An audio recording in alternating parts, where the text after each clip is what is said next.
কেমন আছেন সবাই? আশা করি ভালো আছেন। আজকে সোমবার 18 আগস্ট 2025। আজকের ভিডিওর শুরুতেই কিছু কথা বলি। প্রথমত আমরা পেপার কেন পড়ব? এটা হচ্ছে মোস্ট ইম্পর্ট্যান্ট একটা ব্যাপার, যে আমরা আসলে জবের সাথে পত্রিকাকে কিভাবে আমরা ইনক্লুড করতে পারি বা ইনভলভ করতে পারি, বা আমার জবের জন্য পত্রিকা কেন গুরুত্বপূর্ণ। এখানে হচ্ছে আমাদের সবার একটা কমন কনসার্ন থাকে, এটাই যে আপনার জবে শুধুমাত্র জিকের জন্য আমরা পত্রিকা পড়ি। এটা কিন্তু একদম এন্টায়ারলি ট্রু না।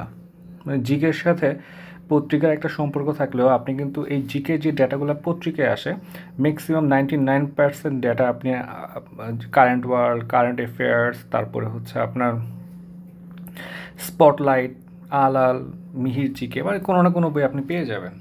আবার জিকেতে দেখা যায় যে আপনার প্রতিদিন হয়তো একটা বা দুইটা টপিক আসতেছে, তার মানে আপনি প্রতিদিন লেগে থাকা লাগবে পত্রিকা থেকে যদি আপনি জিকে পড়তে চান। তো এক্ষেত্রে আপনি অ্যাকচুয়ালি তাহলে পত্রিকাটা কেন পড়বেন?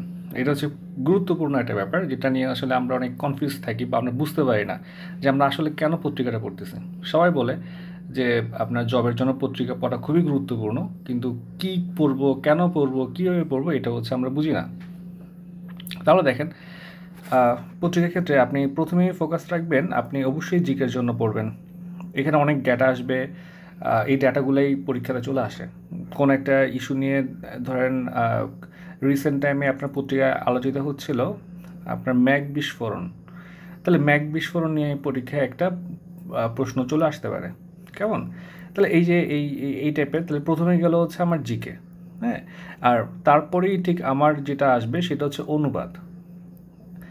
ওকে, আমরা অনুবাদ শেখার জন্য যে কাজটা করি, টোটালি রং একটা কাজ করি। সেটা হচ্ছে মাসিক সম্পাদকীয় বা এই বইগুলো কিনে ফেলি। বইগুলো খুবই ভালো, মানে আমি বইগুলোকে না পড়তে ডিসকারেজ করতেছি না, আমি বলতেছি শুধু এই বইয়ের উপরে আপনি রিলাই করতে পারবেন না।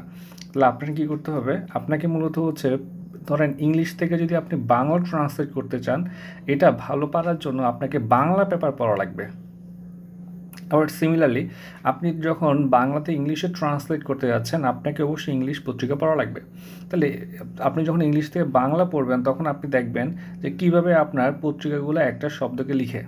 যেমন ধরেন, মৌলিক সংস্কার প্রস্তাবগুলোতে যেভাবে ঐক্যমত্য ভিন্নমত সহ সিদ্ধান্ত হয়েছে, তাতে প্রধানমন্ত্রীর একচ্ছত্র ক্ষমতা আসলে কতটা কমবে, সংস্কারের উদ্দেশ্য কতটা সফল হবে, তা নিয়ে নানা আলোচনা আছে। দেখেন এই যে কত সুন্দর করে হচ্ছে একটা লাইন বিভিন্ন ধরনের শব্দ দিয়ে আপনার মানে একটা রূপসজ্জা দিয়েছে। এটা কিন্তু আমরা পত্রিকা না পড়লে পারবো না। ঠিক আছে? বাংলা পত্রিকা আপনি বেশি বেশি পড়া লাগবে।